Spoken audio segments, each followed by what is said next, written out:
আজকে আমার প্রথম ক্লাস। আমি মোহাম্মদ সিরাজুল ইসলাম মামুন। আমি মূলত আপনাদের সাথে আজকে অবজেক্ট ওরিয়েন্টেড প্রোগ্রামিং নিয়েই আলোচনা শুরু করছি আর কি। তো মেবি ইমরান ভাই আপনাদের সাথে ব্রেকের আগে অবজেক্ট ওরিয়েন্টেড প্রোগ্রামিং নিয়ে কিছু কথাবার্তা বলছে, তাই না? ব্রিফ আলোচনা করা হয়েছে। আর আমাদের কোর্সের বর্তমান স্ট্যাটাস যদি আমি চিন্তা করি, তাহলে আমাদের অলরেডি বেসিক সি শার্প আলোচনা হয়ে গেছে, ডাটাবেজের আলোচনা হয়ে গেছে, রাইট? এবং আপনারা প্রথম প্রজেক্ট নিয়ে কাজ করছেন আপনাদের। আমি খুব বেশি ব্রিফ আলোচনা করব না এখন ওপি নিয়ে, বাট আমাদের ওপির যেই জিনিসগুলো খুবই ইম্পর্টেন্ট জানা, ওই জায়গাগুলো নিয়ে আসলে আমি কথাবার্তা বলবো, যে জায়গাগুলোতে আসলে আমরা ফিল করি, যে ফ্রেশাররা ফিল করে যে আসলে ইউনিভার্সিটি থেকে আসছি, আমি তো ওপি করেই আসছি, বা আমি তো জাভা জানি, আমি তার মানে আমি অবজেক্ট ওরিয়েন্টেড প্রোগ্রামিং জানি। সো মোস্ট অফ দ্য কেসে আসলে এই ধারণাটা ভুল প্রমাণিত হয়। যখন গিয়ে আপনি নিজে সফটওয়্যার ডেভেলপমেন্টে কাজ করতে যান, তখন মনে হয় যে আসলে আপনি অবজেক্ট ওরিয়েন্টেড প্রোগ্রামিং বোঝেনই নাই। এবং আমি যদি বলি যে যারা যেমন সি শার্পে আপনারা কাজ করছেন অবজেক্ট ওরিয়েন্টেড প্রোগ্রামিং, বাট পিএইচপিতে যারা কাজ করে তাদের ক্ষেত্রে আসলে মূল ল্যাকিং পয়েন্টটাই থাকে আসলে অবজেক্ট ওরিয়েন্টেড প্রোগ্রামিং। অর্থাৎ তারা আসলে অবজেক্ট প্রোগ্রামিংটা ঠিক না বোঝার কারণে লার্জ স্কেল অ্যাপ্লিকেশনে তারা আসলে ডেভেলপ করতে পারে না। তো আপনি যদি লার্জ স্কেল অ্যাপ্লিকেশন কেন এন্টারপ্রাইজ লেভেল অ্যাপ্লিকেশনের ডেভেলপমেন্টে যেতে চান, আপনার জন্য object oriented programming must. So আমি নিজে কাজ করে আসছি প্রায় 7-8 বছর হলো, অলমোস্ট 9 ইয়ার্স হয়তো হবে আর কি। সো এই জায়গাটায় আমাদের যে এক্সপিরিয়েন্স, সেই এক্সপিরিয়েন্সটা আসলে আমি আপনাদের সাথে শেয়ার করতে চাচ্ছি, যে অবজেক্ট প্রোগ্রামিং এর নেসেসিটি জায়গাটা কোথায়, একদম ফান্ডামেন্টাল জায়গা থেকে আসলে আপনি কিভাবে নিজেকে আরো ইন্টারমিডিয়েট লেভেলে নিয়ে যেতে পারেন। সো আমি বলবো যে আপনাদের জন্য এই 3-4টা ক্লাস খুবই important object oriented programming, because এইটাই হচ্ছে আপনার ক্যারিয়ারের foundation. Software development career foundation হচ্ছে অবজেক্ট ওরিয়েন্টেড প্রোগ্রামিং। ডাটাবেজের যে কন্টেন্ট, এটা আপনি পরেও শিখে নিতে পারবেন, কিভাবে ক্রুড অপারেশন করে, অথবা বেসিক সি শার্প আপনি পরেও শিখে নিতে পারবেন। কিন্তু যদি আপনি ওপি মাইন্ডসেটটা না নিজের ভিতরে ডেভেলপ করতে পারেন, এই জায়গাটা আসলে আপনার জন্য একটা বড় ল্যাগ বিহাইন্ড অলওয়েজ থেকে যাবে, রাইট? সো আমরা আলোচনা শুরু করি। অবজেক্ট ওরিয়েন্টেড প্রোগ্রামিং এর মূল ব্যাপারটাই হচ্ছে, যদি আমি ওপি থট প্রসেস কথা বলি, এখানে মূল ব্যাপারটা হচ্ছে আপনার মাইন্ডসেট। আপনি কিভাবে দেখছেন, রাদার দ্যান আপনি কতটুকু টেকনিক্যাল, আপনি কি করছেন, রাইট? অর্থাৎ আপনি কিভাবে জগৎটাকে দেখছেন, এটা ইম্পর্টেন্ট। সো আপনি যদি চারপাশে খুব ভালো করে খেয়াল করে দেখেন, সবকিছুই কিন্তু object, everything is an object. সবকিছুই, আমরা যে টেবিলটা বসে আছি, অথবা আমরা যে কম্পিউটারটা আমার সামনে আছে, আমি নিজে মানুষটা, রাইট? এই রুমের সবকিছু অথবা চারপাশে সবকিছু, সবকিছুই আসলে অবজেক্ট। এবং we are in a object oriented world, তাই না? আমরা একটা অবজেক্ট, সবকিছু অবজেক্ট নিয়ে আমরা আসলে আমরা যখন ইন্টারঅ্যাক্ট করছি কোনো কিছুর সাথে, আমরা অবজেক্ট ইন্টারঅ্যাক্ট করছি। ইভেন অবজেক্ট ওরিয়েন্টেড এই ওয়ার্ল্ডে যখন একটা অবজেক্ট আর একটা অবজেক্টের সাথে ইন্টারঅ্যাক্ট করছে, রাইট, সেটাও আসলে অবজেক্ট। সো আমরা বুঝতেছি এটা object, but what is the definition of object, এটা বোঝাটা ইম্পর্টেন্ট। আরো বেশি ইম্পর্টেন্ট যখন আপনি নিজের সফটওয়্যার ডেভেলপমেন্ট করবেন, তখন আপনাকে কিন্তু অবজেক্টটা ডিজাইন করতে হবে। That means you are a simulator, right? আপনাকে কাইন্ড অফ সিমুলেট করতে হবে, বাট একদম রিয়েল ওয়ার্ল্ডের মতো সিমুলেট করা না। On the basis of problem context আপনি তাকে সিমুলেট করছেন। অর্থাৎ আমি যখন বলবো যে আপনি একটা চেয়ারকে সিমুলেট করেন, আপনি চেয়ারকে যদি একদম রিয়েল ওয়ার্ল্ডের মতো প্রতিটা জিনিস সিমুলেট করতে চান, তাহলে it will be quite difficult. এত বেশি ডিটেইল আমরা আসলে সিমুলেট করতে পারি না। আমরা কিছু চেয়ারের কিছু প্রপার্টি নিয়ে হয়তো কাজ করব, রাইট? সো মূল ব্যাপারটা হচ্ছে কেন অবজেক্ট ওরিয়েন্টেড প্রোগ্রামিংটা আসলো, জরুরি জায়গাটা আসলে কোথায়। যারা আপনারা সি, নিশ্চয়ই অলমোস্ট আপনারা সি ল্যাঙ্গুয়েজটা দেখে আসছেন সবাই। গুটি কয়েক থাকতে পারে যে আপনার সি দেখেন নাই, বাট সি না দেখাটা কোনো প্রবলেম আমি সেটা মনে করি না। আপনি সি শার্প থেকেও আপনার ক্যারিয়ার শুরু করতে পারেন। মানে সি শার্প শুরু করার জন্য যে সি জানা জরুরি, এরকমও কোনো ফ্যাক্টর নাই। সো মানে আপনারা যারা ইভেন সি ব্যাকগ্রাউন্ড থেকে আসছেন, দেখবেন যে C is a procedural language, right? Procedural means what? Procedural মানে হচ্ছে এখানে আমি যাই লিখবো সবই আসলে ফাংশন, এবং আমি যখন কোনো একটা অপারেশন করতে চাবো, আমি ফাংশন দিয়ে অপারেশনটা করবো। ফাংশন অ্যান্ড ভেরিয়েবল, এছাড়া সিতে কিছু নাই। ফাংশন, ভেরিয়েবল এবং data structure. So data structure বলতে কি, যে এখানে আসলে আমি ডাটাগুলো রাখছি অ্যাপ্লিকেশন লেভেলে আর প্রোগ্রামিং লেভেলে। প্রোগ্রামিং লেভেলে আমি ডাটাবেজে ডাটা রাখি না, প্রোগ্রামিং লেভেলে আমি ডাটা রাখি ডাটা স্ট্রাকচারের কাছে। সেটা হতে পারে একটা অ্যারে, সেটা হতে পারে একটা স্ট্যাক অথবা কিউব, আর সেটা হতে পারে এনিথিং যেটা আমি নিজে হয়তো কাস্টমাইজ করে বানাই নিছি। বেসিক ডাটা স্ট্রাকচারকে কম্বাইন অথবা আমার মতো করে মেকানাইজ করে আমি একটা ডাটা স্ট্রাকচার বানিয়ে নিচ্ছি। সো মোদ্দা কথা হচ্ছে যে আমি ডাটা স্ট্রাকচারের কনসেপ্টটা নিয়ে অনেকের একটা কনফিউশন থাকে, বিকজ এটা আসলে most use terms in kind of algorithm, data structure, এই শব্দগুলো, রাইট? এই জন্য আসলে এখানে একটা কনফিউশন থাকে ডাটা স্ট্রাকচার জিনিসটা আসলে কি। তো এটা কিছুই না, ইটস নাথিং, যে আমি একটা মানে সিস্টেম বানিয়ে নিচ্ছি, যে সিস্টেমের মাধ্যমে ডাটাগুলো একটা কোনো একটা জায়গায় রাখতে পারি, সেই রাখবো কি মেকানিজমে, সে কিভাবে তার নিজের ভিতরে ধারণ করবে সেইটা ডিফাইন করে দেওয়া। আর একটা হচ্ছে তার কাছ থেকে যখন আমি ডাটা চাচ্ছি সে কিভাবে আমাকে ডাটাটা প্রোভাইড করছে। যেমন স্ট্যাকে আমরা কি করি, আমরা ডাটা রাখি একভাবে, কিন্তু সে কিন্তু তার ভেতরে রাখে হচ্ছে কি উপরে ফাস্টিং, মানে যেভাবে আমি রাখি উপরে এসে রেখে দেয়। দেন যখন আমি রিট্রাইভ করি তখন মেকানিজমটা ঘুরে যায়, মানে তখন প্রথমটাই সে আমাকে প্রোভাইড করে, পপ আউট করে। আবার যখন কিনা আমি কিউতে রাখি ডাটাটা, তখন কিন্তু সে লাস্টে রাখে ডাটাটা, সবার শেষে, বিকজ ওইটা হচ্ছে কি first in first out queue system, right? অর্থাৎ প্রথম, আবার যখন আমি রিট্রাইভ করি তখন সে প্রথমে পপ আপ করে। That's actually definition of data structure. আর যদি সিম্পলেস্ট ডাটা স্ট্রাকচারের কথা বলি, দ্যাটস অ্যান অ্যারে। অ্যারে হচ্ছে আপনি যখন ইচ্ছা তখন তাকে ডাটা দিচ্ছেন, আবার যখন যেখান থেকে ইচ্ছা আপনি ডাটা পিক আপ করছেন। Am I right? এবং আপনাকে বলে দিতে হচ্ছে কোথা থেকে আপনি ডাটা পিক আপ করতে চান।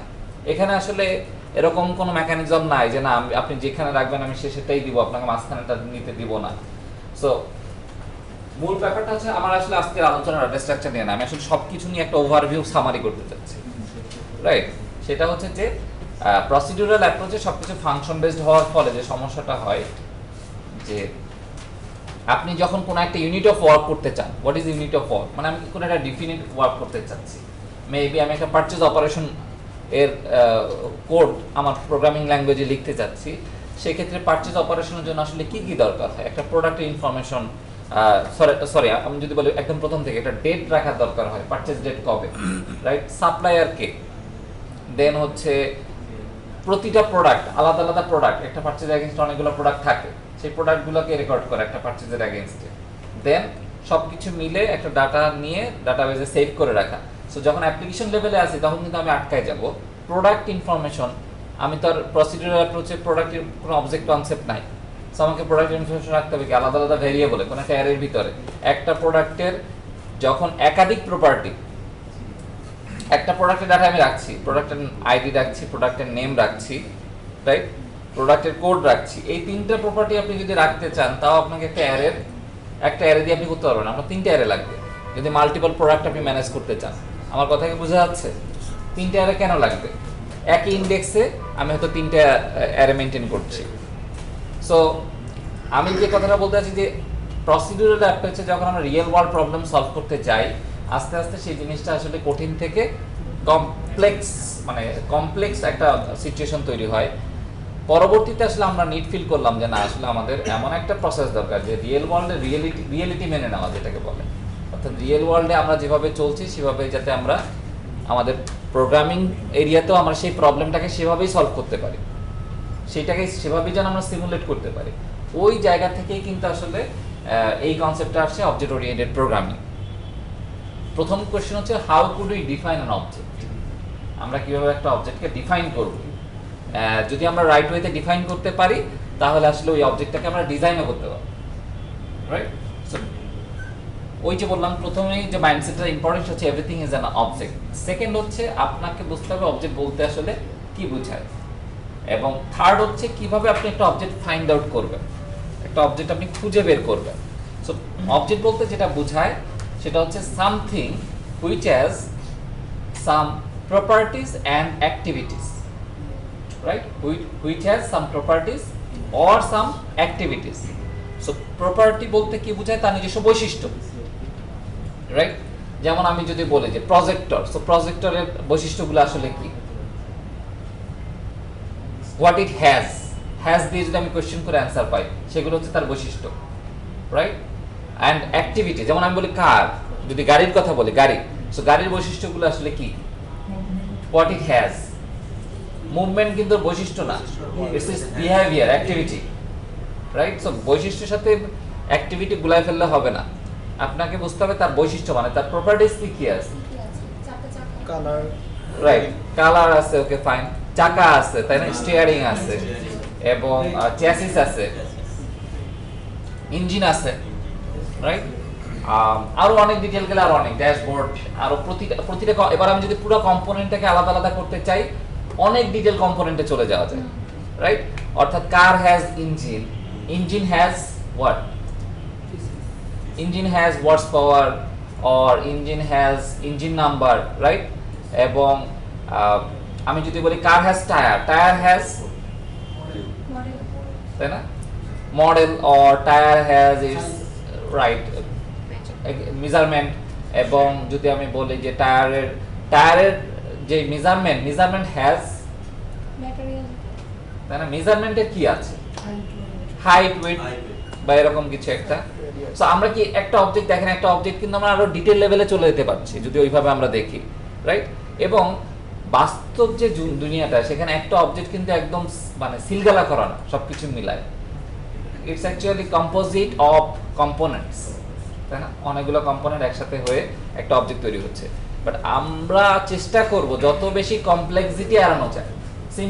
সিম্পলিসিটি ইজ দ্য গর্জিয়াস, এই পলিসিতে আপনাকে চলতে হবে, রাইট? অর্থাৎ যত বেশি সিম্পল থাকা যায়। আমরা আসলে কোন ফোকাস নিয়ে আগাচ্ছি? অ্যাজ এ সফটওয়্যার ইঞ্জিনিয়ার আমাদের ফোকাস থাকে always to make the complex problem, right, to appear simple, not make the complex problem simple. আমরা কমপ্লেক্স প্রবলেমকে সিম্পল করতে পারবো না, but you should make it appear simple. মানে হচ্ছে কমপ্লেক্স প্রবলেমটাকে হাইড করে ফেলা, কমপ্লেক্সিটিটাকে, মেকানিজমটাকে হাইড করে ফেলা, দেন সেইটার যে সিম্পলিসিটি সেটা দিয়ে তাকে অ্যাক্সেস করতে দেওয়া। এটা কিন্তু শুধুমাত্র আমাদের সফটওয়্যার ইঞ্জিনিয়ারদের গোল সেটা না, সফটওয়্যারের ক্ষেত্রে এটা আমাদের গোল। বাট আপনি যদি খুব ভালো করে সচেতনভাবে দেখেন, আমরা যে সকল হার্ডওয়্যার প্রোডাক্ট ইউজ করি, ইলেকট্রনিক্সের প্রোডাক্টের সাথে কিন্তু সফটওয়্যারের মিল আছে। মূলত আমরা যে লজিক্যাল কাজগুলো করি সেটাই তো আসলে হার্ডওয়্যারের লজিক্যাল কাজগুলাই একইভাবেই অপারেট করে। সো আপনি যদি ইলেকট্রনিক্স প্রোডাক্টগুলোতে খেয়াল করেন যে আপনি যে ল্যাপটপটা চালাচ্ছেন, it's a highly complicated device. এটা আসলে একটা ইজি ডিভাইস না, এর ভিতরে যত কমপ্লিকেশন আছে, মাদারবোর্ড, চিপ, এই হাবিজাবি, র্যামের সাথে মাদারবোর্ডের কমিউনিকেশন, প্রসেসরের কমিউনিকেশন, রাইট? এই যে কম্পোনেন্টগুলো আছে, এই কম্পোনেন্টগুলো ইজি টু ম্যানেজ হওয়ার কথা না। বাট যারা ওনার প্রোডাক্ট, যারা ডেভেলপ করছে, ম্যানুফ্যাকচারার, তারা কিন্তু এই কমপ্লেক্সিটিটাকে হাইড করে ফেলছে, রাইট? এবং আমাদের সামনে শুধুমাত্র ততটুকু নিয়ে আসা হয়েছে যতটুকু আসলে আমাদের জন্য দরকার। ফর এক্সাম্পল, আমরা যদি বলি যে এই প্রজেক্টরটা, এখন প্রজেক্টরের তো উপরে একটা খাপ আছে, এই খাপের ভিতরে তো নিশ্চয়ই আমাদের অ্যাক্সেস করা লাগে না, কিন্তু প্রজেক্টরের তো ইউনিট অনেকগুলো আছে, পাওয়ার সাপ্লাই ইউনিট আছে, রাইট? প্রজেক্টরের হচ্ছে আপনার এই যে আলোটা যে বের হচ্ছে এবং এখান থেকে যে ডাটা নিয়ে আলোটাই কনভার্ট করতে হবে, এরকম তো প্রসেসিং আছে। আমাকে যদি ম্যানুয়ালি প্রজেক্টরটা চালু করার সময় আমার যদি এটা করা লাগতো যে না, আগে পাওয়ার ইউনিট অন করি, তারপর ওই যে ইলুমিনেশন ইউনিট অন করি, তারপরে এখান থেকে যে ডাটা যাচ্ছে যে ডাটার যে ইউনিট সেটা অন করি, তারপরে আমি কারিকুরি বলে দেই যে আসলে কিভাবে সে কমিউনিকেট করবে, এত কিছু যদি আমার ডিটেল বলতে হইতো প্রতিদিন সকালে এসে, তাহলে আমার ক্লাস নেওয়া হইতো নাকি 4 ঘন্টা ওই সেটআপ করতে লেগে যেত, রাইট? আবার তাহলে আমার একটা চেকলিস্ট থাকা লাগতো। এবং projector operation is a complicated thing, right? এবং এটা অনেকটা আসলে ওই সেই সম্মানজনক পেশার কাতারে পড়তো আর কি। কারণ দেখা গেল যে 2-1 প্রজেক্টর অপারেট করতে পারে না, প্রজেক্টর নষ্ট করে ফেলে। সো মেইনলি যারা এক্সপার্ট অপারেটর তাদের নিয়ে আসতে হবে। প্রতিটা কোম্পানিতে একটা পোস্টই থাকতো প্রজেক্টর ইঞ্জিনিয়ার নামে, যাদের কাজ হবে সকালবেলা এই প্রজেক্টরগুলো রান করে দেওয়া, রাইট? এবং চিফ ইঞ্জিনিয়ার তার অ্যাসিস্ট্যান্ট ইঞ্জিনিয়ারদেরকে ম্যানেজ করবে, যেহেতু অনেকগুলো ল্যাব। বুঝতেই পারতেছেন কমপ্লেক্সিটি যদি মানে এত বেশি কমপ্লেক্সিটি সামনে আসতো। So it depends on how you manage the object, how you manage the complexity. আপনি প্রোডাক্টটাকে কিভাবে কমপ্লেক্সিটিটা হাইড করে কিভাবে ইন্টারঅ্যাক্টিভ করছেন। যেমন আমরা প্রজেক্টটা আমাদের জন্য ইজি কেন, ভিতরে যতই কমপ্লেক্সিটি থাকুক ইট ডাজন্ট ম্যাটার। আমি এখানে আসবো, রিমোটে সুইচটা অন করবো, প্রজেক্টটা চালু হয়ে যাবে এবং তার ভিতরে যতগুলো মেকানিজম আছে সবগুলো সে নিজে অপারেট করে নেবে। সো যদি এই ধরনের একটা প্রোডাক্টকে আমি আপনাকে ডিজাইন করতে বলি, যে আপনি একদম প্রথম থেকে এটা ডিজাইন করেন, তাহলে আপনাকে বুঝতে হবে আসলে what is the grammar of the design, what is the principles of the design, আমার কিভাবে আসলে ডিজাইন করা উচিত। You have to find out at first what it has and what it can, and that's the definition of an object. আমি কি বোঝাতে পারছি? So একটা অবজেক্টের ডেফিনেশনে যদি আপনার যেতে হয়, আপনার প্রথমে আসতে হবে হোয়াট ইট হ্যাজ এবং আর একটা হচ্ছে what it can or its responsibility.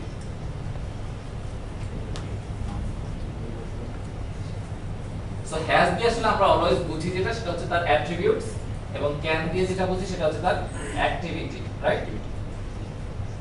একটা অবজেক্টের তার নিজস্ব অ্যাট্রিবিউট থাকবে অথবা তার অ্যাক্টিভিটি থাকবে অথবা দুইটাই থাকবে। ইট ডিপেন্ডস অন দ্য কনটেক্সট, আপনি কিভাবে এটাকে ডিজাইন করছেন।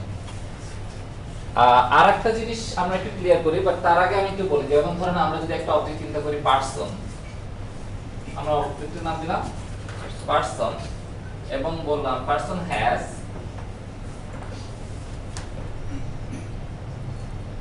First name, middle name, last name. পারসনকে আমরা তার first name, middle name, last name বলে দিলে person can provide us his full name, right? এটা নাম দিতে পারি আমরা get full name। এবং পারসনকে যদি বলি যে তুমি তোমার নাম উল্টা করে বলো, সেটা কি সে বলতে পারবে কিনা? অবশ্যই পারবে, বিকজ তার কাছে first name, middle name, last name আছে। সো তাকে যদি আমরা বলি get, তার কাছ থেকে আমরা রিভার্স নেম চাই, সো আমাকে সে রিভার্স নেম প্রোভাইড করতে পারবে। So that's actually object of person. আমি একটা পার্সনের অবজেক্ট চিন্তা করলাম যার কাছে কি কি আছে, first name, middle name, last name, এবং যে আমাকে প্রোভাইড করতে পারে কি তার ফুল নেম এবং তার হচ্ছে রিভার্স নেম। ওকে, সো আমি যদি বলি টেবিল, একই ভাবে table has what? 4 legs, okay. Height আছে, উইডথ আছে, ওকে। একই কথা, ডাইমেনশন, হাইট, উইডথ একই কথা, okay. Colour, material, okay. Drawer থাকতে পারে, ফাইন। আর ক্যান, টেবিল ক্যান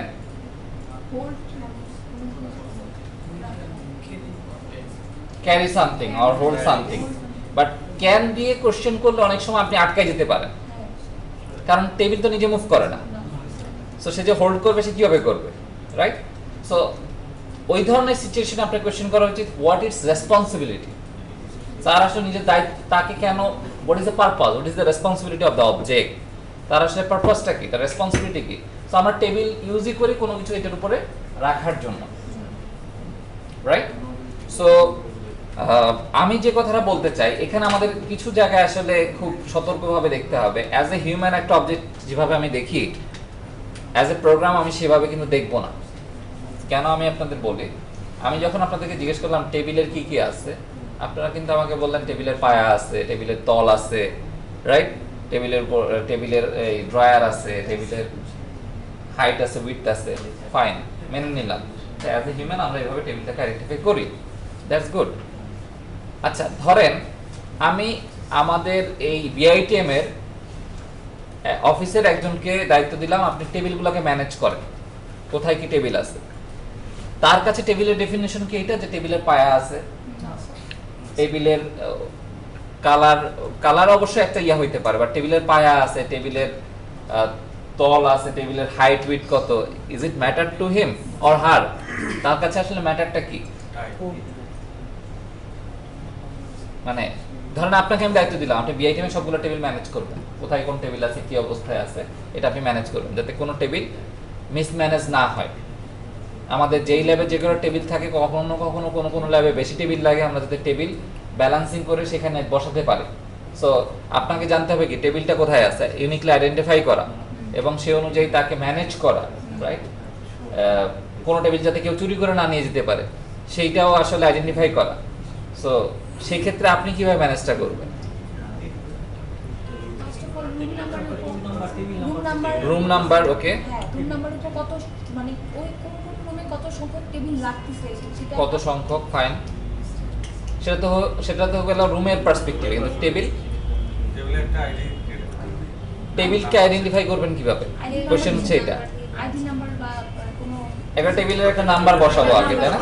তার মানে হচ্ছে যদি আমরা যাই যে আইডেন্টিফিকেশন প্রসেস, তখন আসলে টেবিলের পায়া আছে কি নাই এটা ম্যাটার না। ম্যাটার হচ্ছে কি টেবিলে একটা নাম্বার থাকবে, টেবিলের মেবি হতে পারে খুব দামি টেবিল আমরা ইউজ করছি, সেক্ষেত্রে টেবিলের থাকতে পারে যেটা কি উডেন টেবিল নাকি প্লাস্টিক টেবিল, আর টেবিল টাইপ, তাই না? Table material or table type, এটা কি উডেন অর প্লাস্টিক। এবং এছাড়া হতে পারে টেবিলের প্রাইস, টেবিল কত দিয়ে কিনছি, এটা একটা ইম্পর্টেন্ট ফ্যাক্টর হতে পারে ম্যানেজমেন্টের পার্সপেক্টিভে। টেবিলের পার্সপেক্টিভে আরও কি আসতে পারে, টেবিলের কালারটা আসলে কি, তাই না? এবং রাইট কন্ডিশন একটা পর্যায়ে ফ্যাক্টর হতে পারে যে টেবিলটা আসলে কি ওকে আছে নাকি ব্রোকেন, রাইট? অথবা মানে কবে কেনা হয়েছে, পারচেজ ডেট কবে, আরো অনেক ধরনের প্রপার্টি আসতে পারে। বাট এই যে প্রপার্টিগুলো আসছে অথবা যাচ্ছে, আমি কতটুকু প্রপার্টি নিব অথবা নিব না, এটা আমি কি একটা টেবিলের জন্য তো অনেকগুলো প্রপার্টি নিতে পারি, এখন আমি কতটুকু নিব অথবা কতটুকু নিব না, এই ডিসিশন আমি কিভাবে মেক করব, রাইট? এইটার অ্যান্সার হচ্ছে it depends. Object oriented programming A always একটা জিনিস মাথায় রেখে দিলেন, সেটা হচ্ছে ইট ডিপেন্ডস।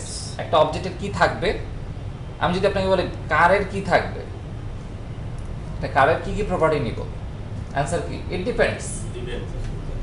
কোন কনটেক্সটে আপনি কারটাকে ম্যানেজ করতে চান, আপনি কি কার ম্যানুফ্যাকচারার, সেক্ষেত্রে কারের এক ধরনের প্রপার্টি, আপনি কার সেলার, সেক্ষেত্রে কারের কিন্তু আরেক ধরনের প্রপার্টি, রাইট? আপনি কি একটা গ্যারেজ মেইনটেইন করছেন, সেক্ষেত্রে কারের প্রপার্টি ডিফারেন্ট হবে, তাই না? সো কার কিভাবে আপনি দেখছেন, কিভাবে আপনি ম্যানেজ করছেন, what is the context, it's important. Context বলতে বোঝাচ্ছি কোথায় আপনি কোন সিচুয়েশনে আপনি এটাকে ম্যানেজ করতে চান। সো কনটেক্সট ওয়াইজ অবজেক্টের প্রপার্টি ভ্যারি করতে পারে, হোয়াট ইট হ্যাজ এটা ভ্যারি করতে পারে। সো সবথেকে বড় ব্যাপার হচ্ছে how are we want to identify the object, এটা হচ্ছে সবথেকে বেশি ইম্পর্টেন্ট।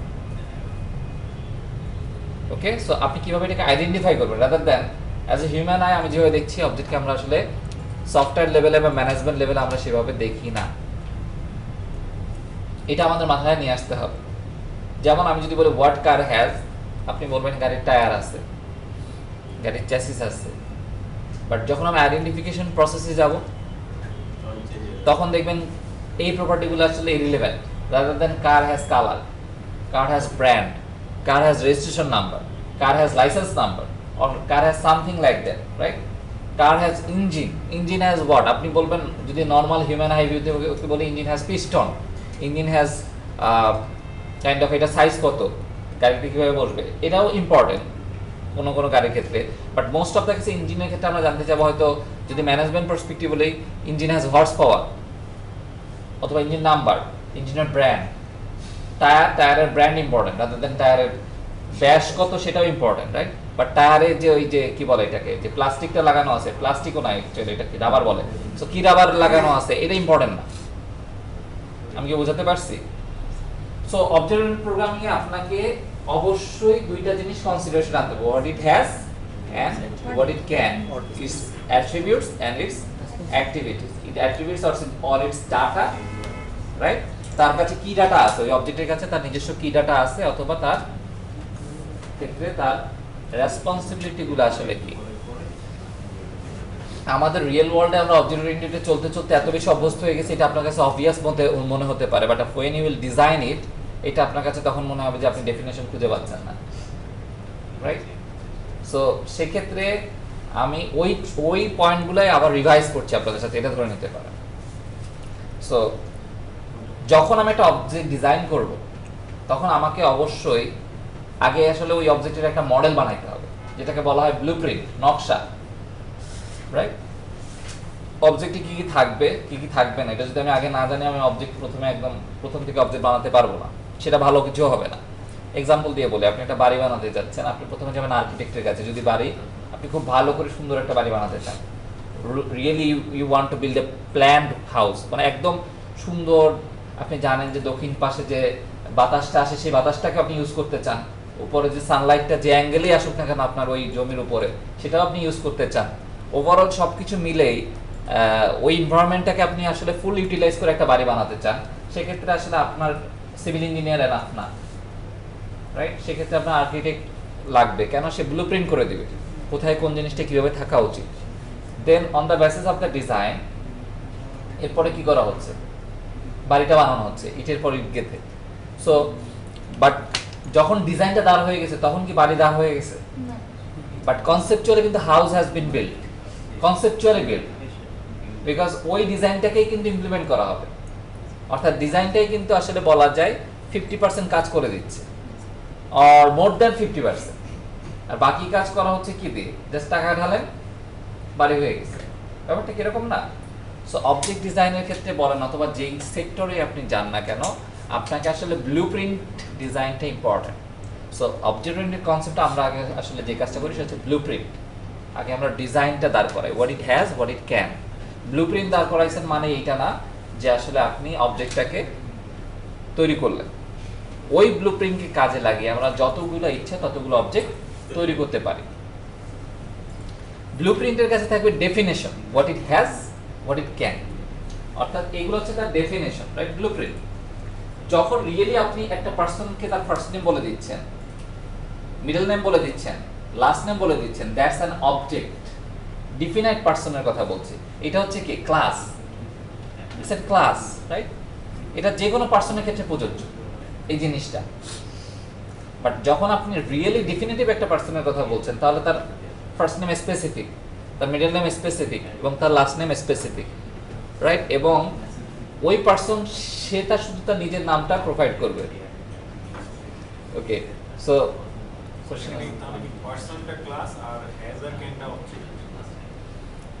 মানে নো নো নো, এই পুরোটাই একটা object.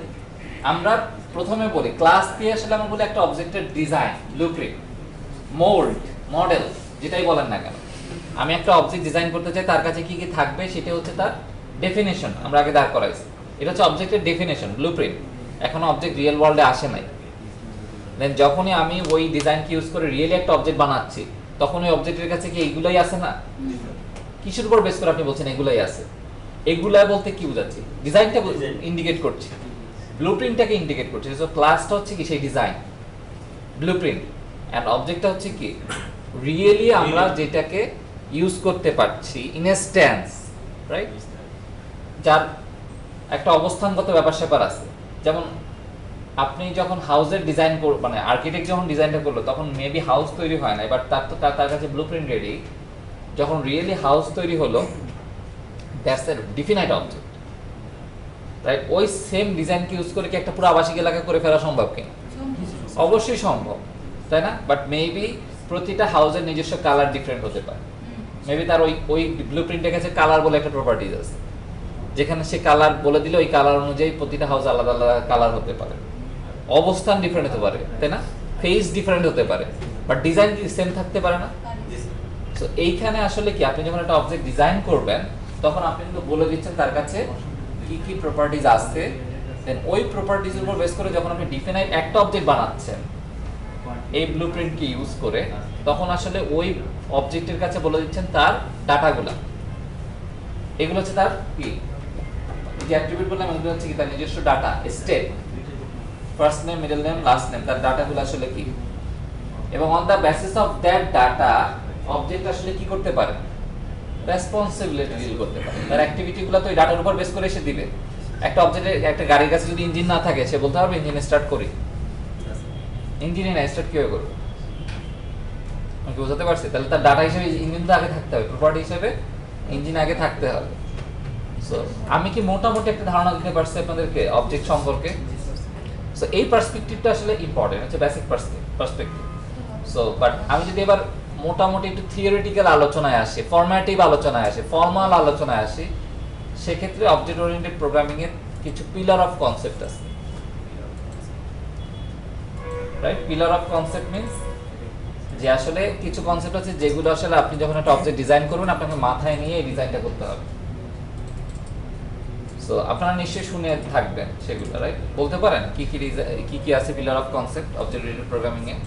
Constructor, polymorphism, inheritance. Constructor pillar of কনসেপ্টের পার্ট না। Encapsulation, encapsulation, okay. Inheritance, okay. Class object pillar of কনসেপ্টের পার্ট না। 5টা পিলার অফ কনসেপ্ট আছে অবজেক্ট ওরিয়েন্টেড প্রোগ্রামিং, রাইট? এবং আমি আপনাকে সিরিয়াল ওয়াইজই বলছি, আপনি সিরিয়াল ওয়াইজই মনে রাখেন।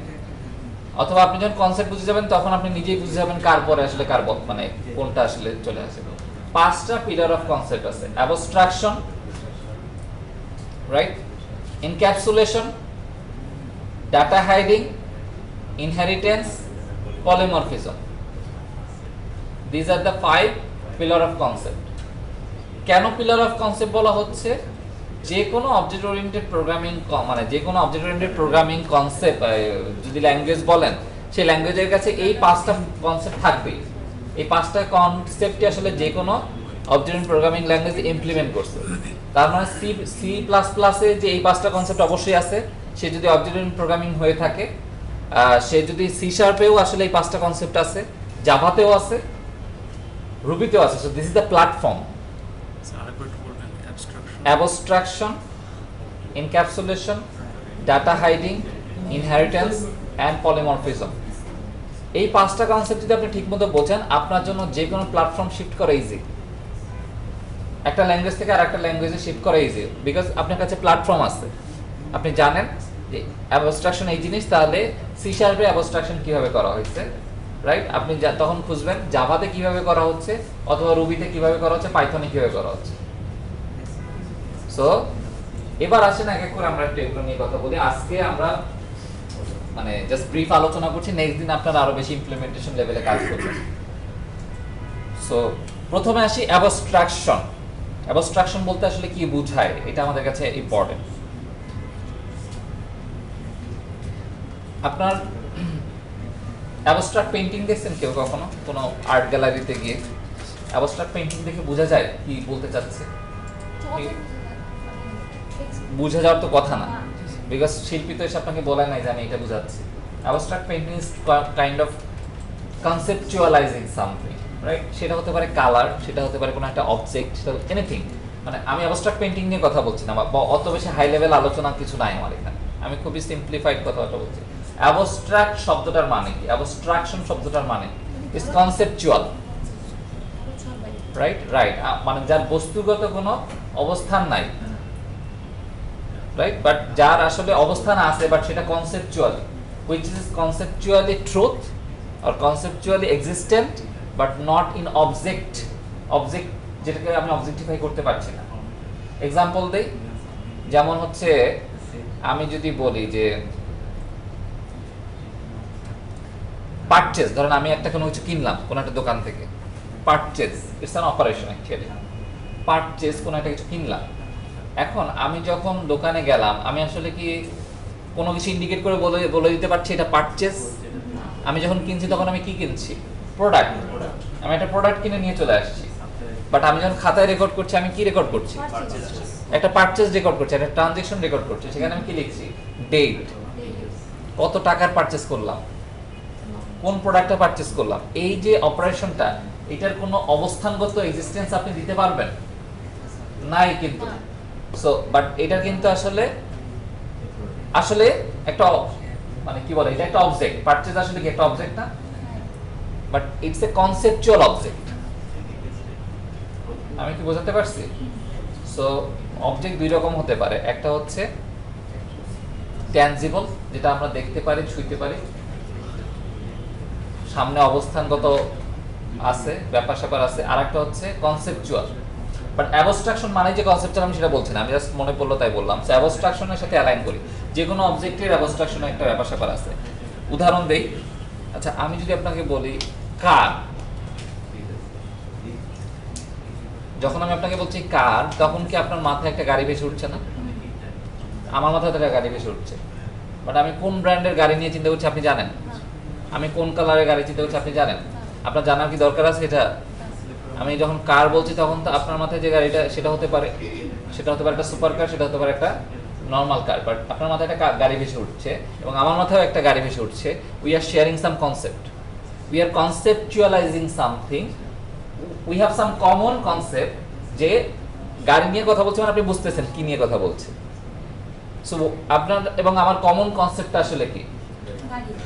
গাড়ি। গাড়ির কি আছে? সেই গাড়ির অবজেক্টটা কি আছে? আপনি এবং আমি যে কমন যে কনসেপ্টটা নিয়ে কথা বলছি গাড়ির, সেটা কি আছে? চাকা আছে ফর শিওর, রাইট, এবং চ্যাসিস আছে, আর চলতে পারে। এইটাই তো কমন একটা কথা। অর্থাৎ আপনার কি ডিটেইল নিয়ে আপনি চিন্তা করছেন, আপনার গাড়ির কালার কি, আপনার গাড়ির প্রপার্টিজ কি কি আছে, দেখতে কেমন, কত হাইফাই, এইটা কিন্তু আমাদের জানা দরকার হচ্ছে না। এই যে কনসেপচুয়ালাইজেশন আমরা করছি, কমন একটা কনসেপ্ট আমরা শেয়ার করছি, দ্যাটস কল্ড অ্যাবস্ট্রাকশন। অ্যাবস্ট্রাকশন বলতে যেটা বোঝায় টু মেক দ্য ডিটেল, মানে ডিটেলটাকে আমি সরাই দিলাম, ইরাডিকেটেড, অর্থাৎ ডিটেলটা আমি সরাই দিব, ডিটেলটা আমার দরকার নেই। হাই লেভেল থেকে যদি আমি একটা অবজেক্টকে দেখি, যতটুকু হাই লেভেল থেকে দেখা যায় কনসেপচুয়ালি, সেটাই হচ্ছে তার অ্যাবস্ট্রাকশন। অ্যাবস্ট্রাকশন মানে কি? হাই লেভেল থেকে কোনো একটা জিনিসকে দেখা বা অবজেক্টকে দেখা, কতটুকু কনসেপচুয়ালি আমরা আসলে সেটাকে দেখছি। যেমন একজন, ধরুন আমাদের পিছনে যদি কথা বলে, একটা কফি মেশিন আছে, কেউ উঠে যে কফি মেশিনের কাছে দাঁড়ায় আছে, আমরা কি ধরে নিব? সে কফি খাবে। এর বাইরে তো অন্য কোনো কিছু নিশ্চয়ই আমার জানা বোঝার দরকার নাই, আমি তো দেখে বুঝতেছি কফি খাবে, দ্যাটস কল্ড কনসেপ্ট। বাট সে তো ওখানে গরম পানিও নিতে যেতে পারে, দ্যাটস হিজ ডিটেইল।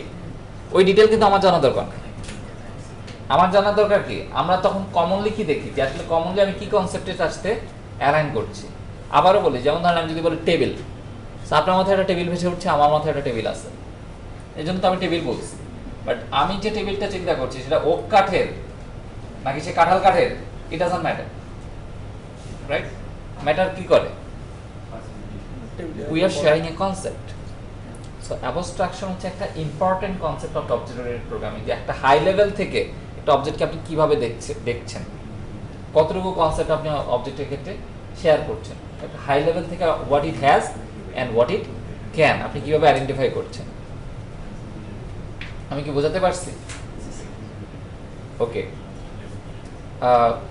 অ্যাবস্ট্রাকশন কেন জরুরি? যখন আমি ইনক্যাপসুলেশন এবং ডাটা হাইডিং নিয়ে কথা বলবো, তখন আপনাদের কাছে আরো বেশি পরিষ্কার হয়ে যাবে। ইনক্যাপসুলেশন মানে হচ্ছে to actually hide out the detail from outer world. Encapsulation মানে হচ্ছে, একদম এক কথায় যদি বলি, একটা অবজেক্টকে আপনি একটা বক্সের মতো চিন্তা করেন, একটা অবজেক্টকে একটা বক্সের মতো চিন্তা করেন। প্রথমে আসেন বক্সটাকে এইভাবে চিন্তা করে, এটা একটা ট্রান্সপারেন্ট বক্স, এর ভিতরে সবকিছু দেখা যাচ্ছে এবং সবকিছু অ্যাক্সেস করা যাচ্ছে। তাহলে, এবং এইটা কাউকে আমি ইউজ করতে দিলাম। আরো রিয়েল ওয়ার্ল্ড সিনারি থেকে আমরা দেখি, ওই যে সেই সেম প্রজেক্টরের এক্সাম্পলটা নিয়ে আসি। প্রজেক্টর, এই প্রজেক্টরটা ধরেন আমি একদম ফ্রম দ্য বিগিনিং ম্যানুফ্যাকচার করছি, এবং ইটস এ ট্রান্সপারেন্ট প্রজেক্টর। মানে এইটা যদি আপনাকে ইউজ করতে হয়, আপনাকে প্রতিটা কম্পোনেন্ট অ্যাক্সেস করতে হবে, প্রতিটা ডিটেইল আপনাকে জানতে হবে প্রজেক্টরের, তাহলে আপনি প্রজেক্টরটাকে অ্যাক্সেস করতে পারেন। তাহলে আপনাকে অবশ্যই ইঞ্জিনিয়ার হইতে হবে, এম আই রাইট? না হলে কি একজন নর্মাল মানুষ ওই প্রজেক্টরটাকে হ্যান্ডেল করতে পারবে কিনা? The answer is no. So এই যে ডিটেইলটা, এই ডিটেইলটা যদি আমি আউটার ওয়ার্ল্ড এইভাবে এক্সপোজ করি, তাহলে এই প্রজেক্টরটা কি ম্যাস যারা পিপল কাজ করবে, ইউজার, তাদের জন্য কি এটা ইউজেবল থাকবে কিনা? The answer is no, right? So of course এটা ইম্পর্টেন্ট। যখন আপনি একটা অবজেক্ট ডিজাইন করবেন, তখন আপনাকে বুঝতে হবে কতটুকু আমি